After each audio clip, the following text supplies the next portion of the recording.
Assalamualaikum warahmatullahi wabarakatuh. Kami dari kelompok 9, di sini kami akan mempresentasikan PPT yaitu Archaea pada mata kuliah mikrobiologi dengan dosen pengampu Ibu Evi Rofiati SSI MPD.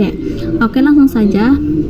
Nah, anggota kelompok kami yaitu saya sendiri, Nur Lelia dengan nomor NIM 2481060054 dan teman saya yaitu Sofiatun Amanah dengan nomor NIM 2481060041. Oke, di sini ada latar belakang. Archaea merupakan salah satu kelompok mikroorganisme prokariotik yang memiliki struktur sel sederhana tanpa inti sel sejati. Awalnya, Archaea dianggap sebagai bagian dari bakteri karena memiliki ukuran dan bentuk yang mirip. Namun, penelitian dalam bidang mikrobiologi dan biologi molekuler menunjukkan bahwa Archaea memiliki perbedaan genetik, biokimia, dan fisiologis yang sangat khas dibandingkan bakteri maupun organisme lainnya. Nah, di sini ada pengertian Archaea.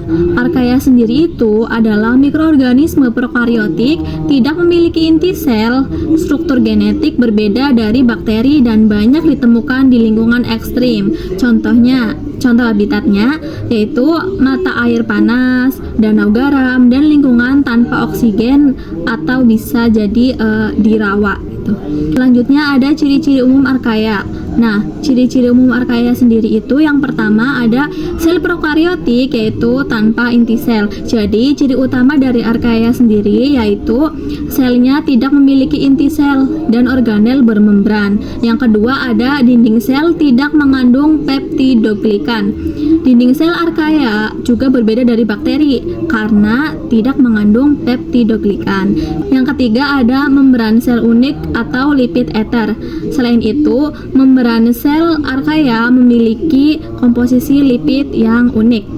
Yang keempat ada reproduksi yaitu pembelahan biner.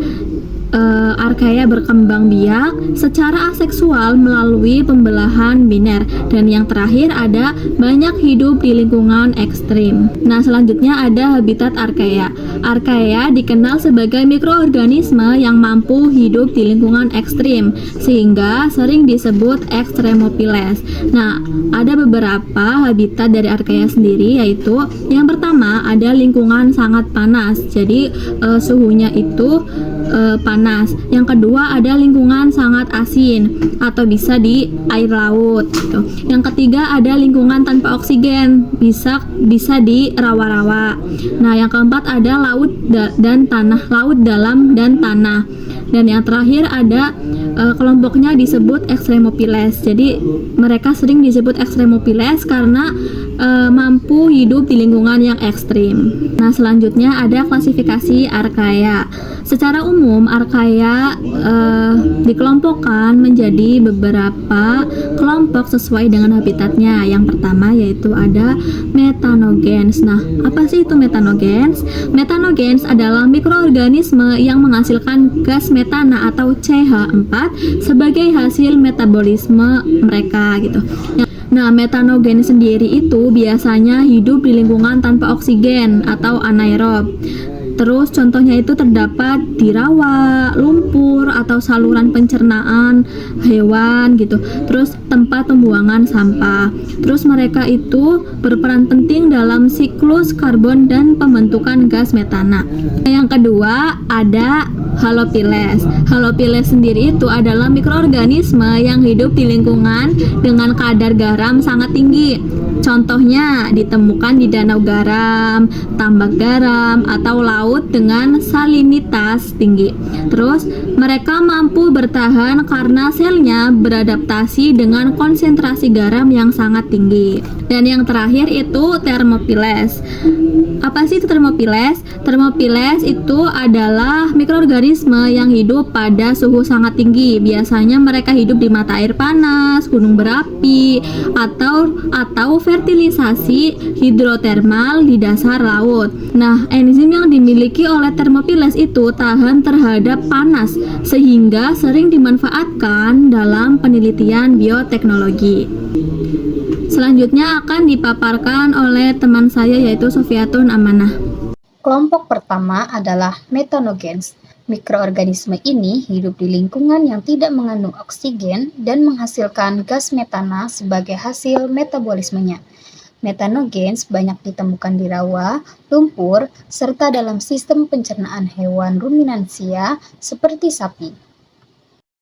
Kelompok kedua adalah Halopiles, yaitu archaea yang mampu hidup di lingkungan dengan kadar garam sangat tinggi, seperti danau garam atau laut mati. Mikroorganisme ini memiliki adaptasi khusus agar selnya tetap stabil meskipun berada dalam kondisi sangat asin. Kelompok ketiga adalah Thermophiles, yaitu archaea yang hidup pada suhu sangat tinggi. Mereka dapat ditemukan di mata air panas, daerah vulkanik, dan ventilasi hidrotermal di dasar laut. Enzim yang dimiliki Thermophiles sangat stabil terhadap panas, sehingga sering dimanfaatkan dalam penelitian bioteknologi. Archaea memiliki berbagai peranan penting dalam lingkungan dan kehidupan manusia. Salah satunya adalah dalam produksi biogas, karena metanogens menghasilkan gas metana.